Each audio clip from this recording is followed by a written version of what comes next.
We turn now to former New Jersey Governor Christie. Governor, good morning. Thanks for being here. Thanks for having me, Nancy. It's good to be here. Let's get right to it. Do you take issue with former President Trump making money off of his mugshot? Look, there's almost nothing anymore that he could do that would surprise me in terms of the ongoing grift. Donald Trump promised the country when he ran in 2016 that he would drain the swamp. Really, all he did was rearrange the swamp, rearranged it so that he could make money off of regular voters to pay his own legal fees, to pay $208,000 for his wife's stylist, and to set up a $2 billion grift from the Saudis for his daughter Ivanka and his son-in-law Jared. We see the same thing with Hunter Biden and what he's doing. We have two ruling families right now in this country who put themselves before the people they're supposed to represent. We need a wholesale change, and that's why I'm running for president. You think Trump supporters are being ripped off when they donate? Absolutely. When you see $40 million in legal fees in just the first half of the year, and that was before two of the indictments. These fees are only going to go through the roof. And Donald Trump maybe should sell one of his golf courses or maybe sell his apartment at Trump Tower to fund it. But instead, he's taking people who donate an average of $100 to him to try to get him to become president of the United States again. And he's using that money to pay his legal fees. It's unethical. It's immoral. And it's just another part of the grift that's been going on in Washington, D.C. for much, much too long. You look at him and you look at what's going on, as I said, with Hunter Biden and the way he was selling access to his father when he was vice president.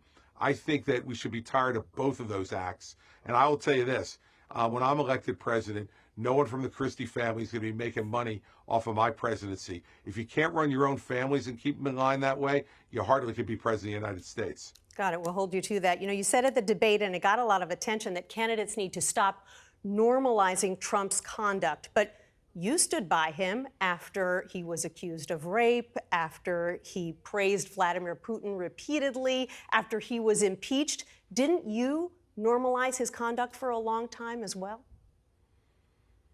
The conduct I'm talking about, Nancy, is the one that is the greatest threat to our country and the greatest threat to our democracy. And that was standing in front of the cameras from the White House behind the seal of the president on election night and telling people the election was stolen. And for now 3 years nearly, continuing to say the same thing with absolutely no proof and no evidence. That's the problem, Nancy. You can have policy disagreements with someone, and believe me, I spoke out at the time about the things that I disagreed with Donald Trump on. That's much different than taking classified documents from the White House and hiding them for 18 months from the government, claiming you don't have them, when these are some of the biggest secrets in our country's arsenal. It's different than undercutting democracy in the way that he was doing so, and leading to the riot we had on Capitol Hill on January 6th. I'm going to get on that stage and I'm going to tell the truth, regardless of what other people may think. That is the truth. And that's why, I urge people to go to chrischristie.com, donate to support the truth, because that's what we're standing up for.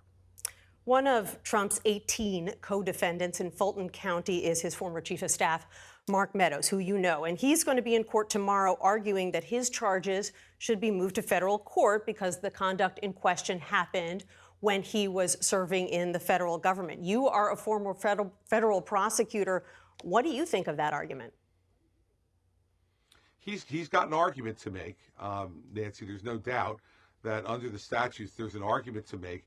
But ultimately, all of these change of venue decisions are at the discretion of the trial judge here, a federal judge, who's going to be hearing that. And he's going to want to hear all the different evidence and the balancing of the interests.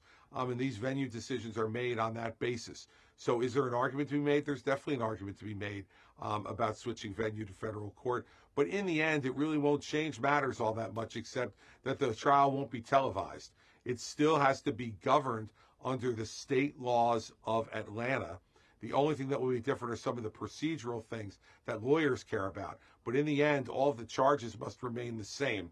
So I think that whether Mark Meadows wins that motion or doesn't is not going to make a substantive difference on how ultimately a jury is going to be asked to make these decisions at the time of trial.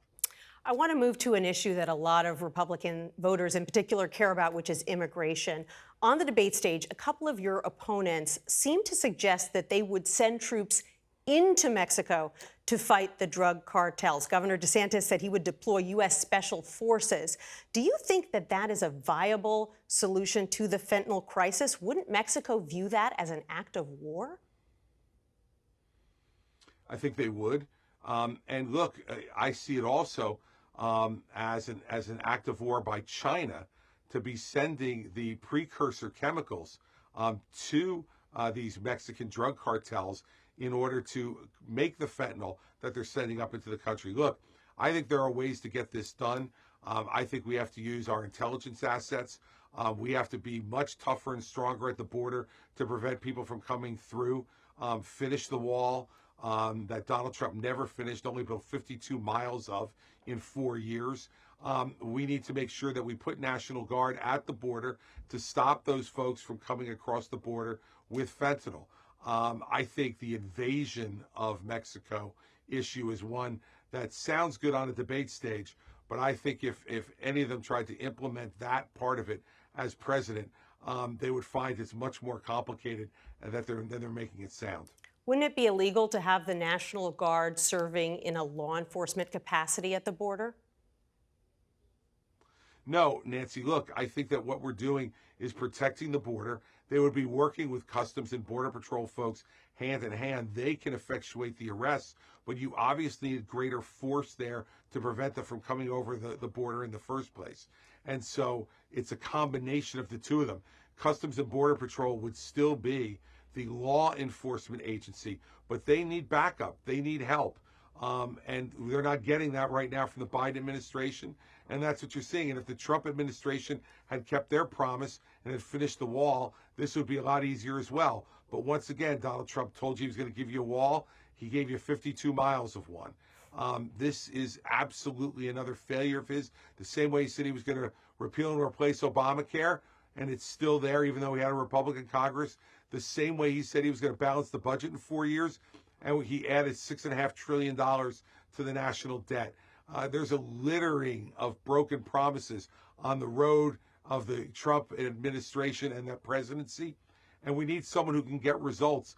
And I'm a governor, a Republican conservative governor from a blue state who got things done. Same way Ronald Reagan did it in California. That's the kind of leadership we need in America right now. I want to ask you about one of your Republican opponents. He was one of the biggest cheerleaders on the stage for Donald Trump, and that's Vivek Ramaswamy, the entrepreneur. He praised him again and again. Why do you think he is challenging Mr. Trump for the nomination if he's such a big supporter of him? It's a really good question, Nancy. And I thought it myself standing on the stage. If you believe Donald Trump was the greatest president of the 21st century, which is what Vivek said on the stage, then what the hell are you doing running against him? Fact is that Vivek says one thing, does another. He stood up there and said he's not a politician. He looks to me to be the worst of what politicians are characterized to be.